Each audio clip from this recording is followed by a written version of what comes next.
لاین باندې زما د کور مخ ته 3000 کیلومتره تار جار کړي اوس به ماته لار راکوي د دغه تار یو ګام په اخوا زما مځکه ده د دغه تار یو ګام په اخوا زما مځکه ده زما کور دی زما کښت دی زما زندګي ده دې له به زه څنګه ځم د دې دپاره د پرلت ناست دی پرلت کې ځان و پرلت ته نواب صاحب وویل زموږ ګرد کام ته زموږ د ګرد کام شتمنیو ته د خټکو ګیس ته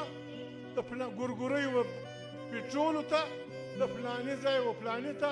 دوی ډکه کړې ده موږ عزیزانو لیوني نه یو موږ په دې پوه یو چې پاکستان پوځ پیسې پکار دي ولې بې نه یې پکار خامخا یې پکار دي نو د هغې دا خبره دی دا نه د علاج چې په وزیرستان کې ښه سره زر پیدا سو ته قبضه پر کوې که په ژوب کې یو شی پیدا سو دا غلطه ده د موږ سره کښېنه د موږ سره کښېنه موږ د دې ملک اوسېدونکي یو پښتونخوا وطن یو فوټ تقسیم سوی وطن دی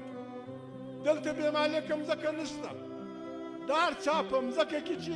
هر شی پیدا سوی دی د هغه قبیلې سره دغه خلکو سره کښېنه حساب سره وکړئ چې ته واخه څه به موږ واخلو موږ به د لوږو سپوږو په خلاص وو د مسافرۍ به خلاص وو ته به ښه چنکونه وو پلانا به واخلې دا نشي کېدای